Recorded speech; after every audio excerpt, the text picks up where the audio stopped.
Pramac udah mulai bingung, Martin kagak dapet, terus Ducati gua nggak ada Star Rider-nya kan? Dari situ akhirnya seandainya keputusan menduetkan Marc Marquez ini ternyata jadi bumerang, ini Ducati abis. Siapa prima Pramac? Yamaha. Ya kalau kita melihat sih, sempat saya berpikir, oh jangan-jangan Hai, kita buka dulu dengan breaking news. Alex Espargaro akhirnya resmi bergabung dengan HRC menjadi test ridernya mulai tahun 2025. Berita juga datang dari Alex Marquez yang sudah memperpanjang kontraknya dengan Gresini mulai tahun 2025 dan 2026.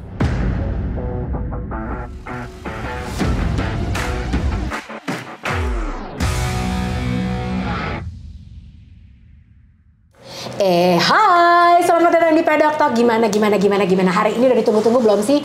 Hari ini aku dan kodamku di sini Mas Dodi Lonomulya, ya kan? Aku baru tahu artinya kodam soalnya.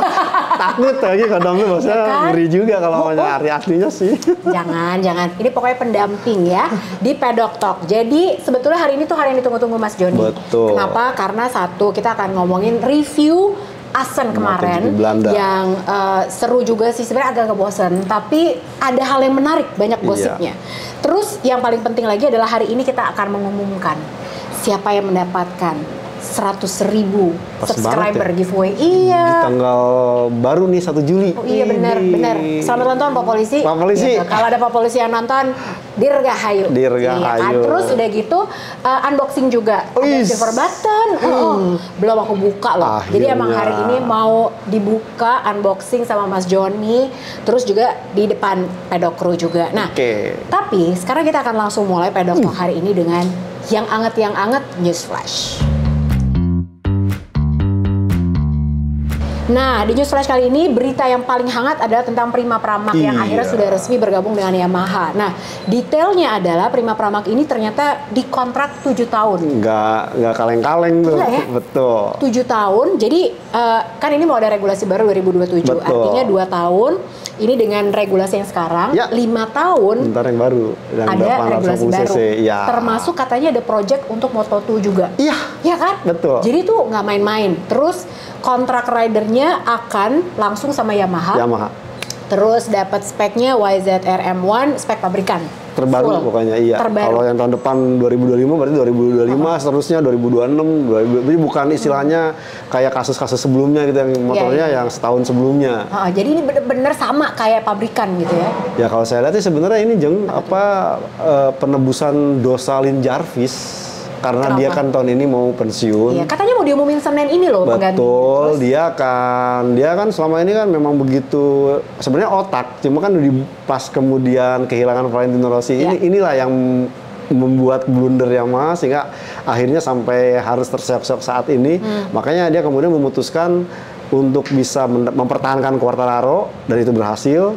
Dan yang kemudian dia mencoba mengubah paradigma pengembangan riset dari YZR M1 yang awalnya terpisah, Jepang, Eropa, sekarang coba disinergikan dengan masuknya Massimo Bartolini. Dan yang paling krusial adalah setelah kehilangan Tech 3 yang begitu setia sebagai satelit Yamaha, akhirnya tidak main-main, dicoba deal dengan Pramac, akhirnya berhasil. Meskipun ini agak blessing in disguise juga. Seandainya kejadian hektik Ducati yang Martin tidak jadi ke pabrikan, mungkin Pramac masih akan tetap bersama Ducati. Benar, jadi ya ini namanya juga main catur gitu ya. Jadi domino efek juga lah gitu bisa dibilang. Yang satu nggak jadi ke sini, akhirnya ini jadi kemana gitu kan. Jadi emang ribet banget. Nah tapi kalau Mas Joni lihat Prima Pramac ini kan sudah bersama Ducati 20 tahun. Betul. Terus kemarin waktu Paolo Campinotti, ini bosnya Prima Pramac, di interview sama TNT. Iya. Wah, dia mah nggak basa-basi. Jadi dia bilang gini, iya, jadi kita tuh menemukan visi yang sama dengan Yamaha. Yaitu kita percaya dengan talenta rider muda. Ducati sepertinya udah nggak percaya lagi nih sama rider muda. Oh, apakah Mas Joni melihatnya seperti itu? Atau gini deh, banyak banget soalnya yang minta sama kita nih ngebahas. Apakah betul dengan masuknya Marc Marquez ini Ducati mengorbankan banyak hal sebetulnya? Jadi rider 3 pindah, ya dong. Terus udah gitu Prima Pramac juga hilang. Ini Mas Joni ngeliatnya gimana? Ya benar, sebenarnya kalau kita melihat, saya justru melihat awal dari kekisruhan Ducati ini ya dengan dipindahkannya Paolo Ciabatti dari sporting director dari Ducati Corse ke Ducati Offroad. Dan praktis di situ sosok yang menggantikannya, maaf kata, memang belum istilahnya apple to apple dengan seorang Paolo Ciabatti. Bagaimana banyak kebijakannya sebenarnya ini menjadi blunder buat Ducati sendiri yang akhirnya harus dibersihin oleh Gigi Dalinya dan Davide Tardozzi. Bagaimana pertama cerita adalah dia merekrut Aldeguer, tiba-tiba langsung bilang ini Mauro Gasolinya ya pasti ke Pramac lah. Iya. Dari situ itu kasus pertama tuh yang bikin glitch di Ducati. Yang kedua adalah Ducati memang akan membagi spek pabrikan ke satelit-satelit yang lain. Itu dibuka juga. Ini istilahnya kan jadi blunder juga. Pramac yang selama ini jadi kayak bener-bener Ducati B-nya jadi salah terancam. Berarti ntar tahun depan gua kehilangan spek yang murni. Dan ini juga yang kemudian akhirnya menjadi blunder kuat pada saat ya kita tahu Martin udah mengetok palu bahwa tahun depan harus pabrikan. Dan dari sini kan udah ketahuan, wah kalau pamannya nggak pabrikan, Pramac otomatis bakal hilang. Nah, setelah kemudian coba-coba sampai Gigi Dalinya ketemu dengan CEO-nya, kemudian Davide Tardozzi, sampai nggak disebutin Mauro Grasili waktu itu dalam wawancara itu. Soalnya sosoknya sekarang yang kelihatan untuk ngatur kontrak malah Gigi Dalinya gitu kan. Nah, dari situ akhirnya ada skenario pada saat itu Marc Marquez akan ke Pramac untuk menyelamatkan Pramac. Ternyata pada saat ditanya balik ya Marc Marquez nothing tulus, lawang tidak ada apa-apa lah. Saya nggak ada opsi karena memang sebenarnya ini gara-gara Mauro Grasili yang mengungkapkan bahwa Ducati akan memberikan spek pabrikan ke semua satelit. Akhirnya Rossi lagi, kenapa jadi ke Rossi? Marc Marquez tuh kan. Marc Marquez akhirnya bilang, loh bukan saya kemarin bilang Pramac bukan opsi, kalau mau ya udah kan Grasili juga pasti dapat. Ya udah kasih ke situ aja. Dari sini bubar, Pramac akhirnya mendapat istilahnya kayak Pramac udah mulai bingung, Martin kagak dapet, terus Ducati gua nggak ada star ridernya kan. Dari situ akhirnya datanglah. Ini cerdik juga nih Lin Jarvis diasapin, kena deh dengan segala macam konsepnya dan bahkan ada tambahan proyek kan. Kalau selama ini proyek dengan Ducati pabrikan tuh hanya sebagai tim pembibitan dan juga Moto E. Nah, dengan kemudian ada istilahnya iming-iming untuk tampil di Moto2, tentu ini cuan buat Pramac. Kalau selama ini kan ya, dan juga mau nggak mau dengan kemarin prestasi Pramac berhasil menyandang titel pembalap tim juara dunia, harus naik ini dong investasinya dong. Kalau sekarang udah ada pembalap bintang, kalau ada pembalap bintang lagi ini akhirnya akumulasi sampai akhirnya itu tadi Jorge Martinnya fix pergi, kemudian Bastianini juga pergi, Bezzecchi juga pergi, udah sampai bahkan Gigi Dalinya udah mengatakan ya emang untuk dengan Pramac ini kayaknya udah kagak bisa diantisipasi lagi. Dan saya melihat ini tahun depan seandainya keputusan menduetkan Marc Marquez ini ternyata jadi bumerang, ini Ducati habis. Dan itu sebabnya. Kalau menurut Mas Joni nih, tepat nggak keputusannya sekarang? Dengan adanya sekarang perpindahan yang begitu nggak disangka-sangka 20 tahun loh Pramac. Karena kalau kita melihat sempat ngobrol dengan Paolo Ciabatti, keputusan dia tuh paling concern bagaimana saat itu kan Ducati paling tidak punya pembibitan. Akhirnya dia mencoba berbagai macam cara sampai yang paling krusial adalah mengontrak Francesco Bagnaia, kemudian Martin, kemudian lapis-lapis keduanya gitu, yang sampai akhirnya itu menjadikan Ducati ini benar-benar digdaya lah di 5 musim belakangan ini. Dan karena layernya jelas gitu ya. Jadi pada saat ya bahkan memang sebenarnya agak sedikit melenceng adalah performa duet dari Bastianini dengan Pecco. Bastianini harus terkena cedera. Padahal harapannya ini nih menjadi the dream team of Ducati dan sampai dia punya 8 motor waktu itu. Nah, sekarang bubar tuh semua. Agak sulit. Mungkin Ducati juga sudah mulai merasa agak jemawa juga gitu bahwa motornya udah cukup bagus, data sudah cukup banyak. Yang diperlukan adalah sekarang dia melihat siapa sosok yang paling potensial dan senior punya pengalaman, itu Marc Marquez, dengan asumsi karena nanti 2027 itu hampir 50% balik ke motor yang tidak full teknologi. Bagaimana kan Ducati harus kehilangan teknologi rear height device, kemudian whole shot device, dan bahkan aerodinamika pun istilahnya dikerdilkan. Nah, sosok Marc Marquez ini istilahnya pada saat era sebelum begitu teknologi mendominasi, dia performa cukup bagus. Saya melihat memang proyeknya tidak saat sekarang, tapi 2027 mendatang. Ya syukur-syukur Marc Marquez bisa langsung tune in tahun depan bersama Francesco Bagnaia. Tapi pertaruhan besar banget buat Ducati. Pertaruhan besar buat Ducati, artinya ya apalagi nih sekarang kan agak gimana ya, saya melihat ini agak-agak culas juga pemberitaan, langsung tiba-tiba fokus ke 2025, padahal balapan masih 14 putaran gitu loh. Karena ini nyambung nih, yang ini ya, sebentar, itu kita tahan dulu, nyambungnya ke Kazakhstan katanya akan diganti sama Qatar. Betul. Apakah dengan asumsi yang tadi Mas Joni bilang, ini kenapa sih berita 2025 udah diangkat? Apakah sebetulnya untuk mengalihkan isu? Kayak di negara mana ya yang suka kayak gitu? Negara anyway, oh iya. Kayak kenal ya. Kayak kenal, betul. Punya isu apa, terus udah gitu belum diatasi, kita tutup pakai isu yang lain. Gitu. Iya. Setuju, kayak pernah dengar gitu di mana? Betul. Tapi bukan di sini. Terus sebenarnya bener atau enggak Kazakhstan itu akan digantikan sama Qatar? Karena gini loh ya, Dorna, mohon maaf banget nih gitu. Kalau mau bikin momentum yang luar biasa, ini katanya the most MotoGP ever, 22 seri. Rontok deh itu satu-satu. Kazakhstan kemarin udah nggak jadi, makanya kita jadi punya break 3 minggu. Betul. Kemarin Asen, minggu ini Sachsenring, langsung break lagi 1 bulan. Terus udah gitu, ya kali deh, ini wartawan-wartawan udah pada marah-marah. Karena Kazakhstan pun katanya kan gantikan India kan. Iya. India katanya juga bermasalah. Jadi ya ini yang menjadi problem adalah Kazakhstannya sendiri tuh juga belum tentu jadi kan. Sebenarnya udah jadi sirkuitnya, tapi cuman penunjang yang belum jang. Aku inget kok Mas Joni tuh pernah bilang, jadi sebetulnya memang belum ada hotel segala macam. Terus, nah ini kan berhubung katanya Kazakhstan akan menggantikan India, jadi teman-teman jurnalis udah banyak yang booking, udah booking. Itu mereka nginep di mana. Tapi mereka paling nggak udah booking pesawat. Iya. Jadi kayak kemarin salah satunya Matt Oxley kan. Matt Oxley itu yang paling sering tuh. Ini yang mau gantiin duit tiket gue siapa gitu. Karena mereka tuh kalau ngeliput itu mereka nggak dibayarin kantor. Betul. Jadi bener-bener jurnalis independen bayar sendiri. Gitu. Nah, jadi ini iya apa enggak? Tapi belum dikeluarin. Saya sih feeling emang dari awal kan memang kekisruhan itu Kazakhstan adalah proses homologasi yang belum terlaksana sampai kemarin. Lucu, alasannya karena cuaca banjir. Lah, apa hubungannya gitu? Masa sekarang udah nggak banjir? Iya, masa sekarang nggak banjir gitu? Terus apa lagi nih?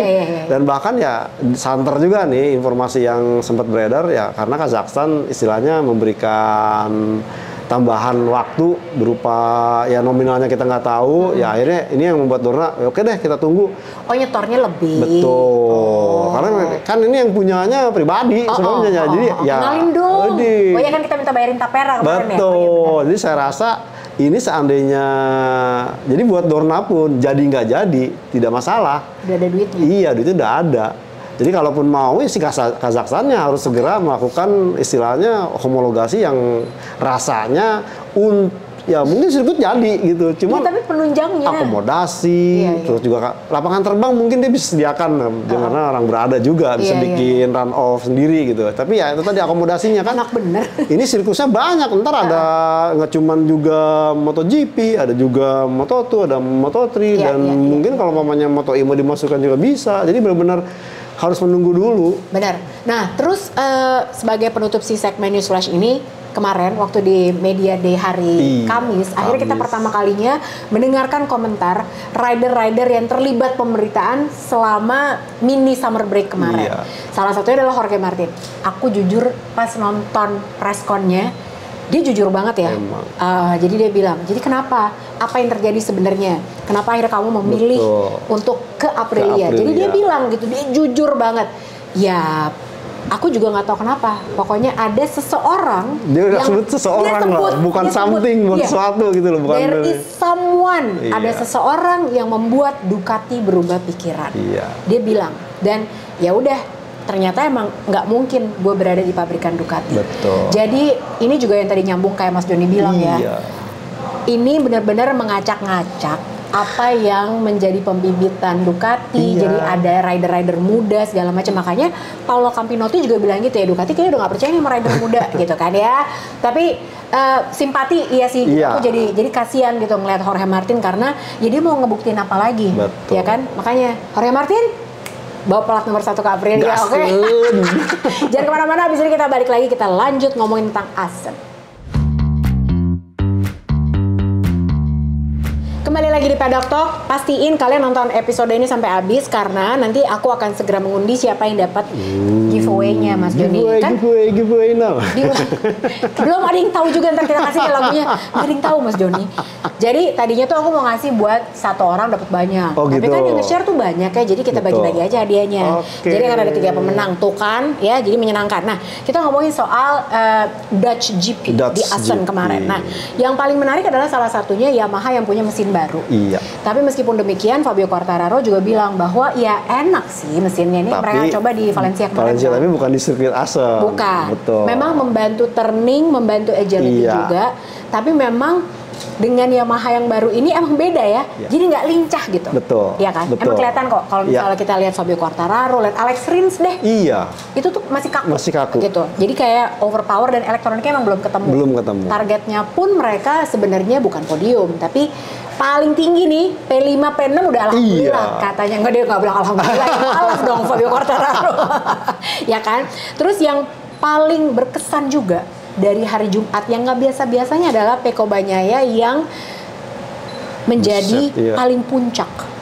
Ya kan, dia sampai pas ditanyain di interview, Pecco gimana rasanya hari Jumat menjadi paling cepat? Kamu nggak pernah loh gini di MotoGP, first time ever. Hah, masa sih nggak pernah? Dia juga lupa ya kan. Terakhir kali kamu cepat di sesi Jumat itu tahun 2018 di Moto2. Masa sih gitu? Ya kan? Tiba-tiba dia tuh kayak langsung tune in gitu Itu Jang. Makanya saya juga sempat kemarin kan kita sempat bahas di preview. Ya buat Pecco ini Assen ini adalah kunci. Iya benar. Karena kalau mamanya dia bangkit, ini akan mempengaruhi positivismenya di satu musim. Kita ingat dapat tuh ya vibe-nya langsung. Vibe-nya langsung 2002 kan dia bangkit di Assen, akhirnya juara dunia. Terus di 2023 apalagi dia nggak pole position tapi dia bisa menang, akhirnya juara dunia. Nah dari situ sih aku melihat bahwa entah nih karena memang mungkin dia agak sedikit tenang karena pemberitaan kan tidak banyak fokus ke dia. Jadi dia pada saat di presscon Kamis juga dia dia sampai kesel semua ke Jorge, ke Marc Marquez, ke Marc Marquez. Iya. Jadi artinya kalau saya melihat ya dari sini dia agak sedikit cool gitu dan sepertinya enak juga nggak ada beban nih gue. Makanya dan dia udah mulai istilahnya mau mengubah ya paradigma bahwa gua Mr. Sunday, dia coba untuk Mr. Race Weekend. Gila sih, tapi emang dia kualifikasi juga rekor. Betul. Ya kan? Awalnya diputus dulu sama sama Jorge Martin. Disikat lagi. Jadi dia itu mecahin all time lap record lagi. Martin akhirnya di P2 dan Marc Marquez di P7, Maverick Viñales di P3. Nah, Marc Marquez ini juga lucu nih gitu. Jadi dia tuh kayak emang kesusahan banget ya di Assen. Bahkan dia sempat crash juga waktu mau overtake Alexis Spargaro. Itu juga dia bilang katanya ya soalnya dia ngeliat Alex tuh tiba-tiba braking. Agak melambat. Dan dia nggak ada pilihan lain katanya, kecuali untuk terus aja. Akhirnya jatuh deh dia gitu kan. Nah ini starting grid-nya jadi Pecco di pole position, ada Jorge Martin di P2 dan juga ada Maverick Viñales di P3. Marc Marquez ada di P7. Alex ini juga sial juga nih di Assen. Tapi memang kalau misalnya kita lihat ya, pas lagi kualifikasi, pas dari sprint, dari race juga, dari sesi Jumat deh, Marc Marquez itu emang wagu gitu bawa Ducatinya. Ya nggak sih? Apa karena Assen itu sirkuitnya kecil ya Mas Joni? Jadi satu itu kayak masih dia kaget dapat gitu. Dia kaget kayaknya karena selama ini kan dia belum pernah menjajal Ducati di Assen. Ini pertama kali. Dan Assen emang sempit kan? Betul. Sebenarnya. Udah sempit, kemudian ya motornya kan emang powerful, harus bener-bener cari cara. Makanya dia sendiri tuh nggak dapat dapat waktunya. Makanya dia akhirnya ngeluarin jurus. Jurus apa tuh? Bango terbang. Bukan, curi angin. Alis towing. Dia towing sampai beberapa kali ini. Itu aku sebel banget loh. Makanya. Bukan Marc Marquez, tapi yang lain juga begitu. Ya kan? Karena kalau mamanya kemarin itu ya harap diketahui bahwa Marc Marquez memang kesulitan untuk mendapatkan patokan, makanya dia butuh referensi. Nah, tapi semua juga cari akhirnya kan? dan ya karena dia melihat kondisi bahwa memang sepertinya memang Peko yang istilahnya udah punya patokan. Tapi nggak ada yang bisa ngikutin Peko kemarin. Itu masalahnya, Ya? Jang. Dia bener-bener di sektor berapa bisa diikutin, sektor 34 ngacir dia. Nah bahkan Martin pun begitu. Akhirnya coba yang cari yang lain nih, yang mungkin agak sesama Ducati, makanya kemarin tuh sempet ikutin di Gian Antonio, bahkan sama Alex Marquez. Fabio Quartararo aja ada yang ngikutin banyak. Betul. Ya kan? Nah dari sini bahwa sebenarnya dua ekspektasi bahwa dengan keputusan Marc Marquez fix tahun depan ke Ducati, saya pikir dia akan lepas, tidak ada beban. Ternyata malah klimaks gitu, performanya tidak bagus, kemudian di balapan juga tidak mencirikan ini, dan bahkan aku nggak tahu waktu dari gestur dan body language aja kayaknya tuh ada yang ditekan lah, dia nggak selepas ini. Kemarin berbeda dengan Jorge Martin. Jorge Martin benar-benar keluar lepas semua aja. Ini enggak gitu. Jadi saya pikir entah kenapa nih dengan Marc Marquez dan Frankie Carcadi juga kelihatan tegang soalnya kemarin. Betul. Sampai mungkin saya sempat menganalisis problemnya adalah bahwa nanti Marc Marquez ke Ducati pabrikan itu tidak membedol desa apa yang saat ini di timnya Gresini. Iya, cuma orang bannya aja tuh ya. Cuma Hafi doang. Benar-benar. Dan Ducati pun punya kebijakan tidak akan membolehkan bahwa ya cuma kejadian Valentino Rossi doang tuh bedol desa ke Ducati, terus balik lagi. Nah setelah itu nggak pernah. Nah makanya nih mungkin yang menjadi polemik nanti Marc Marquez siapa nih yang bakal jadi kru chiefnya? Karena udah mulai nyetel juga sama Frankie Carcadi. Itu dia. Nah akhirnya sprint ini dimenangkan oleh siapa lagi kalau bukan Pecco Bagnaia. Martin di P2 dan juga Maverick Vinales di P3. Ini bener semua nih kemarin prediksi aku. Cakep. Nah terus tapi yang Pecco Bagnaia kalau katanya Jorge Martin habis sprint ya, Pecco mah udah kayak di dunia lain katanya. Tapi bukan yang setan ya. Ini kayak udah dia tuh di universe yang berbeda. Jadi emang nggak ada yang bisa menyentuh Pecco di sini. Nah terus Marc Marquez sayangnya waktu sprint dia crash waktu di lap kedua, pas dia lagi ada di P5. Dan dia bilang tuh emang jatuhnya agak aneh ya, dia tuh kayak nyundul curb ya kalau nggak salah. Jadi ya? memang tikungan 2 itu kan agak banking, istilahnya itu positif hammernya. Jadi jangan melibas curve-nya itu makin turun lagi, makanya dia kayak terlalu dalam, kena kejutan, agak-agak bounce back, ya kagak bisa diatasi, crash. Nah yang crash juga, yang akhirnya bahkan sampai tidak bisa race di hari Minggu adalah Aleix Espargaro. Nah itu juga crashnya juga kenceng bener ya, itu sakit banget, dan dia malah crashnya di lap terakhir.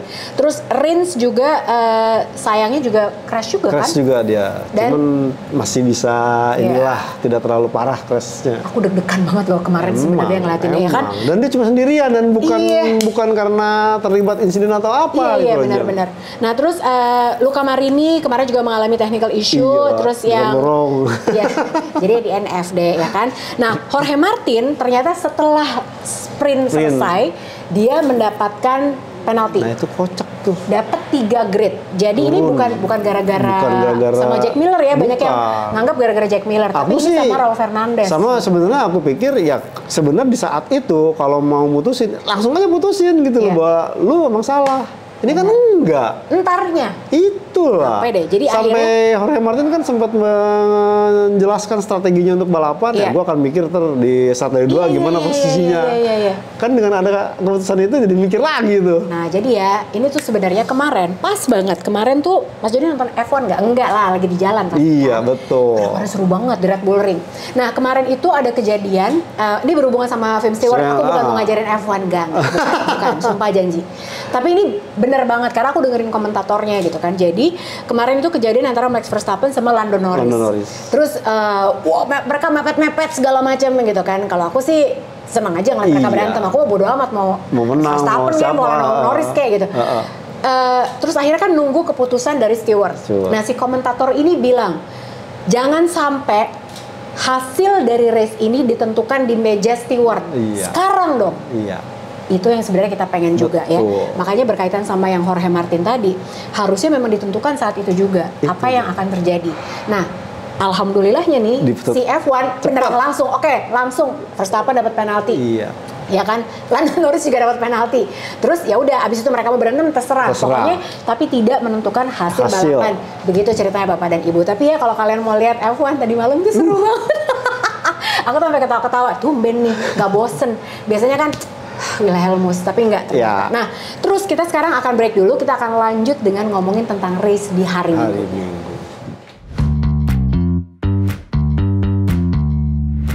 Sekarang kita ngomongin tentang race-nya seperti apa. Jadi banyak kemarin yang pas dengerin penaltinya si Martin itu pada dikirain demoted posisinya. Enggak, jadi hasil sprintnya begitu aja. Hasil sprint kan tidak mengubah, makanya saya lebih suka sprint dihapusin aja, nggak ngepek gitu. Tetap, Peko udah berubah pikiran loh. Iya. Nggak boleh gitu. Udah kita berubah pikiran aja kayak Peko lah gitu. Peko udah mulai seneng nih kayak sprint menang soalnya kan. Bener. Nah terus jadi yang kena efek itu adalah penaltinya berlaku saat race di hari Minggu. Ya duluan aja nggak apa-apa. Mobilnya nyala. Terus jadi Martin yang tadinya di front row, akhirnya dia jadi di posisi kedua. Nah ini starting grid-nya setelah diberlakukan penalti untuk Jorge Martin. Peko Bagnaia tetap ada di pole position dan Jorge Martin jadi ada di posisi kelima, ya kan? Nah terus waktu start itu juga Peko Bagnaia cakep banget. Emang dia tuh kayak ngimpi juga race di Assen kali. Kan makanya nggak salah di tatonya dia Assennya yang pertama kali menang di Moto3 gitu. Ternyata si Augusto Fernandez juga punya ya tato Assen ya? Iya, Assen juga. Oh iya. Terus sekarang aku mau tanya sama Mas Joni. Pilihan ban, kemarin kan Peko itu pilih hard medium. Awalnya medium. Awalnya medium. Iya. Tapi yang pas udah race pakai hard medium. Diganti. Jorge Martin dia pilih medium. Awalnya ngikutin apa yang dipakai sama Peko. Ya kan emang rumusnya Martin gitu ya. Pokoknya Peko ngapain gue ikutin. Jadi dia pilih medium karena Peko awalnya pilih medium. Terus berubah. Dan sebenarnya apa yang disangka waktu sprint kan dia pilih hard soft. Iya. Ingat Jang, cuacanya waktu itu 46 derajat Celcius untuk aspal doang. Nah kemarin cuaca mendung 39 derajat. Itu sampai Piero Taramaso tidak bisa menentukan, wah dengan kondisi seperti ini nggak bisa ideal, bisa hard dan medium. Makanya kemudian Martin melihat cuaca yang adem-adem sendu gimana gitu seperti hatinya, pilih medium. Dan tapi sayangnya memang dia coba untuk run dari awal, Peko terlalu strong karena memang dua sektor yang paling menyulitkan Martin adalah 3 dan 4. Di saat 1-2 dia bisa mendekat, 3-4 nah, acir lah Peko, ini agak kesulitan. Nah, iya, jadi sebenarnya ternyata pilihannya dia itu initially Peko memang medium ya. Tapi memang ada faktor cuaca yang kemarin nggak banyak yang ngomongin juga gitu. Karena cuaca turun, nggak cuma aspalnya dingin, kan? Tapi ada angin kenceng juga di bagian sisi kanan. Nah kemarin tuh Peko tuh bilang sebenarnya, waduh salah nih karena anginnya ternyata makin besar. Ternyata dia coba untuk atur ritmenya semaksimal mungkin. Makanya ada beberapa kejadian Peko agak sedikit sempat bilang, wah kok ada masalah nih karena catatan waktunya awalnya gapnya 1 detik tiba-tiba jadi 0,8, 0,9. Ternyata itu memang untuk mengatur temperatur ban agar sesuai dengan temperatur monitoring system. Nah, tire pressure monitoring system kemarin itu juga ada sebuah momen yang semua orang pada ini kenapa gitu, bahkan Matt Bird juga dia kok ngasih ke Dijia sih Marc Marquez dong. Jadi pas lagi left hander ya kalau nggak salah dia kayak ngasih kode ke Dijia, sok mangga atuh lewat. Dari Sunda. Iya. Oh, Marc Marquez orang Bandung. Orang Bandung ini teh gitu kan, sok mangga atuh. Kayak hela. Mesti nanya Marc Marquez antar. Tahu dari mana Marquez? Jadi ternyata itu kan semua pada kenapa sih dia ada masalah atau apa gitu, ada technical issue atau apa. Ternyata sudah mendengarkan nih, kemarin kan aku sempat live TikTok juga tuh. Kan ada yang aku ajak live. Tapi suspend terus. Gak bisa bikin TikTok, malah keluar tulisan akun Anda ditangguhkan. Dia tahu kayaknya emang hati lagi guna-gulana tercabik gimana mesti ditangguhkan dulu. Tercabik ya kan. Tapi gini, aku tuh kemarin juga bilang gitu nanti ya gitu, karena kemarin tuh sempat di media center nggak keluar jadwalnya Marc Marquez akan melakukan media debrief. Jangan dia ngambek. Karena emang dia begitu balik ke box dia geleng-geleng segala macam, pokoknya nggak happy banget lah gitu Marc Marquez. Ternyata begitu keluar dan dia ngomong. Jadi dia cerita, jadi kenapa dia memberikan kode ke Fabio Di Gia untuk bisa overtake dia. Jadi dia bilang memang front tire pressure-nya itu udah terlalu rendah. Satu itu. Jadi dia pengen ya udah deh gue di belakangnya DJ aja supaya bisa memanage, supaya bisa naikin lagi gitu kan. Terus ditanya lagi, ini sebenarnya gara-gara tim lo salah atau mulainya memang kerendahan atau gimana? Jadi dia bilang kan cuaca. Tadi Mas Joni bilang kan cuaca itu juga ngaruh banget. Ada cuaca, ada anginnya segala macam. Nah itu banyak efek yang akhirnya membuat si pressure ban depan ini juga jadi tidak semudah itu. Jadi ngedrop. Ada yang nanya lagi media, Peko gimana tekanan bannya? Oh dia memang lebih tinggi dari kita gitu. Nah emang beda-beda kan? Ya kan bobot berat badannya beda. Iya, ya kan? karakternya juga berbeda. Forknya mungkin yang dipakai juga beda. Di dalam Peko kan pakai yang pendek juga kemarin ya. Gitu. Jadi itu ngaruh banget sebetulnya. Nah kalau Mas Joni lihat sebetulnya kemarin Marc Marquez dengan insiden yang kemarin dia ngasih kode ke DJ tuh gimana? Ya, udah ketahuan juga Mas Joni nebak ke situ? Udah nebak ke situ Jam. Karena kalau kita melihat sebenarnya ini kayaknya emang pertama kan tadi sempat kita bahas, ini pertama kali Marc Marquez di Asen. Kedua, sebenarnya kemarin-kemarin tuh nggak dapet tuh dari mulai proyek itu ini coba untuk apa nih? Karena masalah ban. Dan dia coba untuk ya lagi-lagi bener tuh karena Marc Marquez tuh di awalnya tuh udah istilahnya ngambil risiko, memang melanggar di bawah batas. Jadi emang udah mulainya udah low. Nah, cuman dia yakin bisa istilahnya memanage untuk suhunya sesuai aturan. Tiba-tiba ya di beberapa momen itu ya selain tadi sempat Peko bilang ada angin kanan yang cukup dingin, ini kayaknya membuat Marc Marquez kehilangan. Dan informasinya adalah kenapa Marc Marquez sampai tahu ini masalah? Karena udah dikasih info di displaynya. Karena motor Ducati ini yang paling istilahnya sebenarnya kan paling jarang melakukan pelanggaran kan. Karena memang udah ada istilahnya kalau balapan berapa itu udah dikasih kode berapa kali harus melakukan pelanggaran, itu ada kuotanya. Nah kalau udah lebih itu udah ketahuan, hati-hati. Nah di situ kayak di Gia aja lah waktu di Qatar gitu ya. Nah Marc Marquez sadar, wah ini udah kalau umpamanya nggak segera dinaikkan temperaturnya, ini akan kena. Makanya dia coba kasih, caranya gimana? Wah mau tidak mau harus berada di belakang pembalap lain atau ikut ngambil curi angin dengan maksud bahwa nanti angin dari diffuser belakang itu bisa membantu memanaskan temperatur ban depan. Ternyata yang lain juga kayaknya masalah begitu. Dijia juga akhirnya, kemudian Maverick Vinales juga. Ya sampai akhirnya momentum itu diambil kesempatan oleh Enea Bastianini ini yang notabene memang dia karakternya ya bisa menjaga temperatur ban. Alhasil pada saat balik mungkin udah gimana tidak bisa diambil solusinya, ya mau nggak mau akhirnya Marc Marquez fix kena dapat penalti deh. 16 second loh ya, 16 detik ditambahkan. Dan akhirnya posisi terakhir Marc Marquez jadi P10. Terus ada yang dapat juga penalti Vinales ya kan? Tapi itu kayaknya tipis banget terlalu itu. Ya saya rasa ini masangnya itu mungkin kemarin itu ya sempat penjelasan diturunin satu posisi kan, jadi di bawahnya Dijia. Cuman dia sempat mengatakan bahwa bukan sebenarnya kalau pemain itu enggak deh, cuman karena kemungkinan karena itu titiknya sensornya itu kena oleh bagian ujung depannya itu bunyi. Iya makanya kayak pas udah dilihat replaynya lagi, ini kayak kasih lah. Makanya ya dari situ ya mungkin lain kali masangnya tuh yang lebih ya akurat dan presisi lah. Bener. Nah, jadi emang yang paling seru tuh kemarin karena Peko Bagnaia udah asik jauh, sendiri gitu ya. Jorge Martin juga udah asik sendiri gitu. Karena udah sendiri-sendiri aja tuh masing-masing. Jadi fight untuk P3 itu antara Marc, DJ dan juga Vinales itu seru banget. Sampai akhirnya Babang Enea datang gitu kan dari P10. Terus Marc Marquez juga sempat dia bilang udahlah gue kesusahan nih sama pressure ban depan gitu kan. Terus tiba-tiba aku nggak nyangka dong Enea datang kemudian dia mendorong aku. Babang Marquez, namanya juga race ya, kita nggak bisa ngeduga ada siapa yang datang ya kan. Victim dia. Iya, gimana kan dia juga suka begitu sama rider lain ya.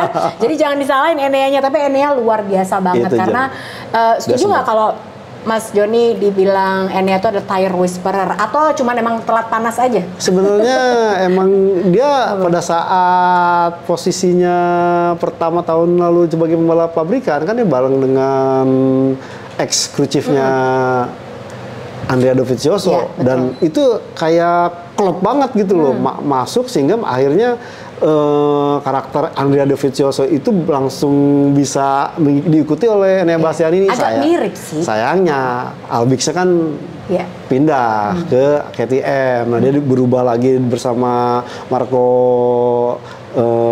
ex-nya Johan Zarco, butuh adaptasi lagi, ditambah kemarin cedera. Seandainya mungkin tidak cedera, saya yakin tahun ini mungkin ya bisa lebih gacor lagi. Terus tapi dia bener loh, kan aku bilang kok kamu nggak jagoin sih Pedro Acosta minggu lalu, ingat gak sih gitu. Tapi Mas Joni pegangnya siapa nih berarti di Asen kali ini?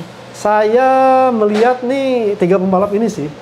Pecco, Marc Marquez, Jorge Martin. Iya. Kok kamu nggak pernah sebut Pedro Acosta sih? Pedro Acosta, enggak. Asen agak berat. Mas Joni bilang, susah nih Pedro Acosta, crash lu beneran. Aduh, tapi emang dia udah mulai kehabisan ban juga gitu ya, jadi dia udah nggak. Ya betul. Dapat. Dan katanya ternyata KTM itu Pit Beirer yang ngomong ya, ada sesuatu yang hilang dari mesinnya. Jadi emang susah. Gak tau kenapa di Asen tuh gak dapet aja. Ya, emang gak dapet, tapi memang si Pedro Acosta aja emang aneh gitu ya. Tapi crash juga sih akhirnya gitu. Nah, terus akhirnya podiumnya adalah milik Pecco Bagnaia dan ini menyamakan rekor dari Casey Stoner 23 kemenangan di atas Ducati. Martin di P2 dan Enea di P3. Dan yang paling berkesan buat aku adalah melihat race pace-nya Pecco Bagnaia. Jadi kalau misalnya nih kalian lihat ya, itu yang 132. Iya. Gila ya, emang kayak robot Pecco tuh. Cuman sempet langsung 31 bikin lap, betul. Ya kan? Sisanya udah dijaga sama dia. Bisa begitu, ya nggak ngerti deh pokoknya. Dan yang pasti yang paling berkesan nih, best momennya kalau menurut Mas Joni kemarin apa? Saya best momennya kemarin itu ya sebenarnya sih melihat Pecco yang saya pikir bakal under pressure setelah pengumuman Marc Marquez kemarin. Asen tuh dari Jumat sampai tuh ya gitu aja. Terlepas dari performanya. Aja gitu ya? Makanya dan satu hal mungkin yang patut digarisbawahi ya tidak semata-mata 23 kemenangan menyamai Casey Stoner, tapi ini dia dalam sejarah MotoGP modern 4 tak berhasil menang 3 kali beruntun di Asen. Bahkan Valentino Rossi yang notabene gurunya aja belum pernah bisa menang 3 kali beruntun di Asen.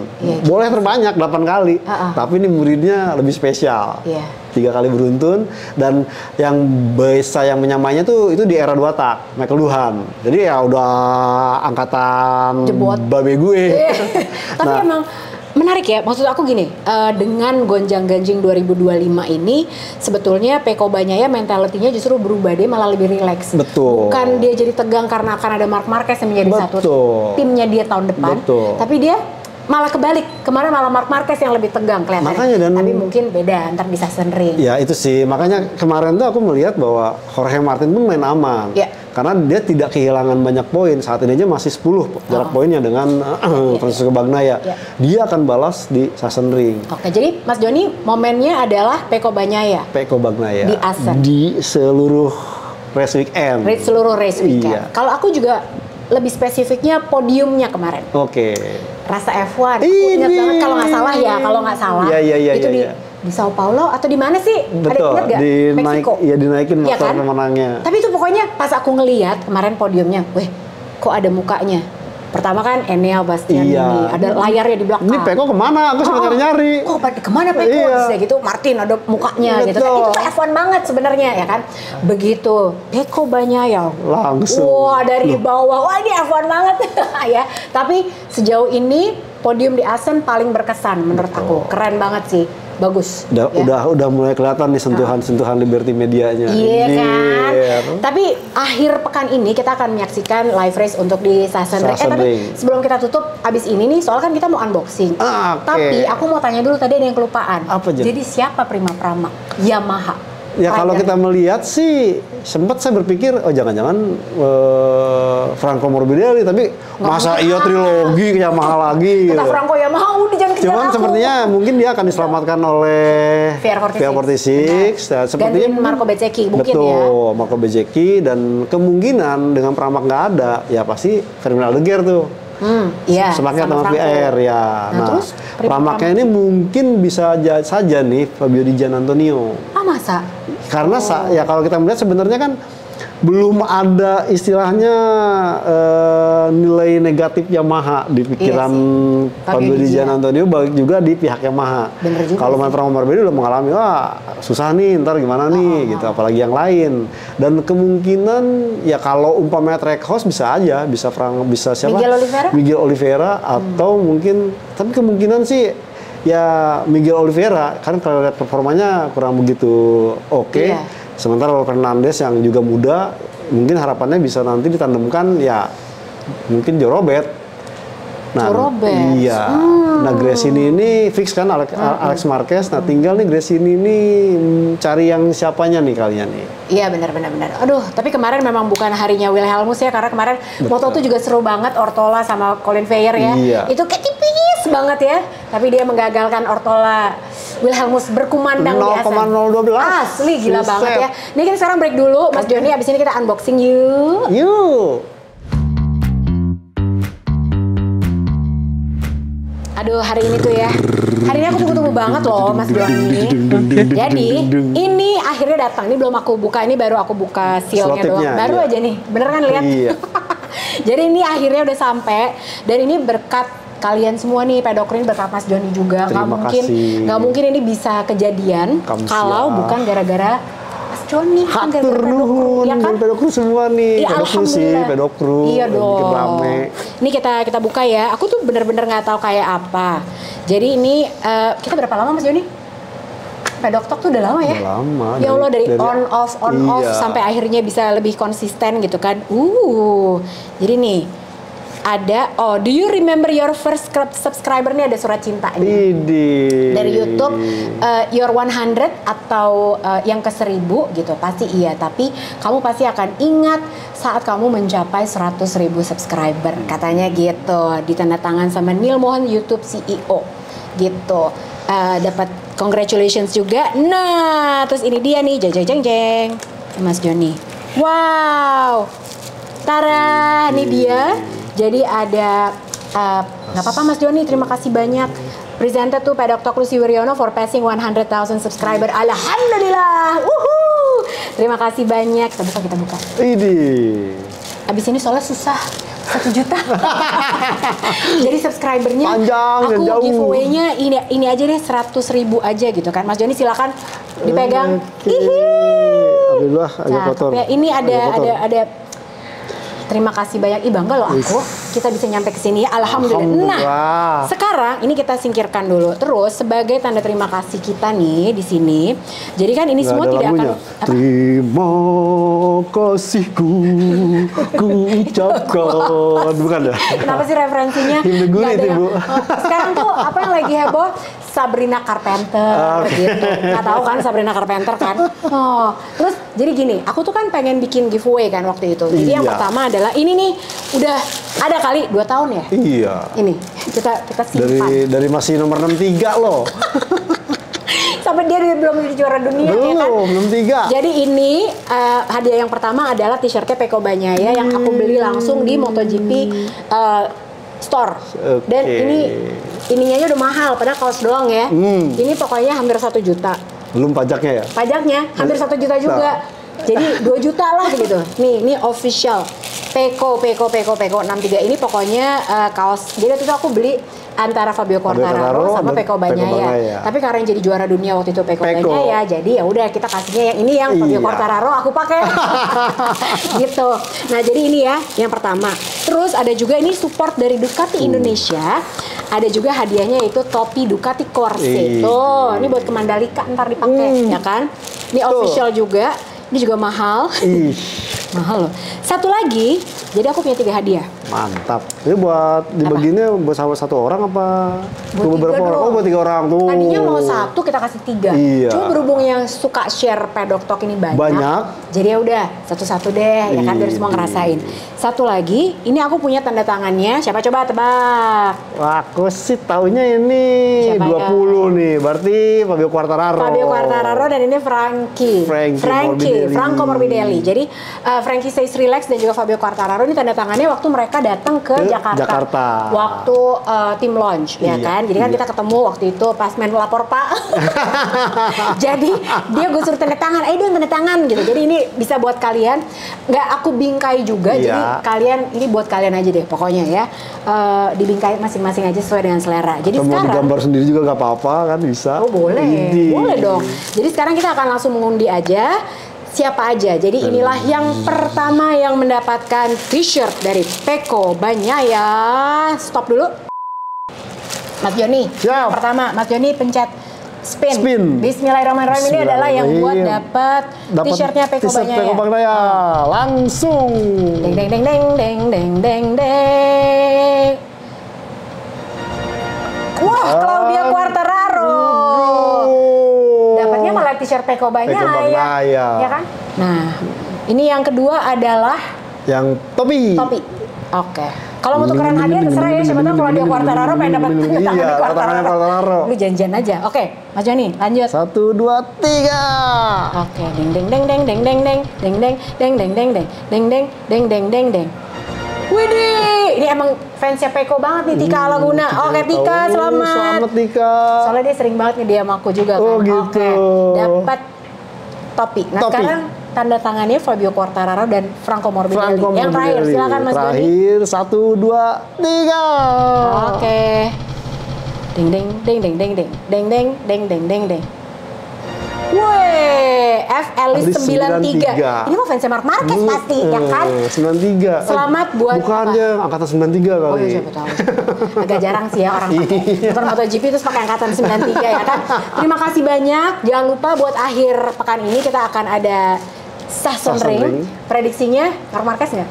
Saya justru Jorge Martin. Hah? Kenapa? Karena ya bukan Sachsen King? Ya, saya melihat ya dia masih agak kesulitan dengan Ducati. Waktu itu kan dengan Honda, dengan Ducati saya rasa butuh waktu dan juga motivasi mungkin kayak Jorge Martin membuktikan, nih gua bisa kalahin yang sekarang pembalap Ducati gitu. Motivasi lebih katanya. Betul. Kamu yang mengambil kursi aku akan mengalahkan kamu. Dan aku akan membawa plat nomor 1 ke Aprilia. Katanya begitu. Terima kasih banyak buat kalian yang sudah mendukung Pedok Talk. Kita akan ketemu lagi minggu depan insya Allah. Dan jangan lupa buat like, subscribe, dan juga terus subscribe dong. Karena aku juga pengen lo dapetin yang apa gold ya di sini ya? 1 juta. Ya Allah, yang emas. Meskipun kancing emas ya, bukan ya? Bukan dong. Terima kasih juga Mas Joni atas supportnya. Kita akan ketemu lagi minggu depan. Sampai ketemu di Pedok Talk. Bye. Muah.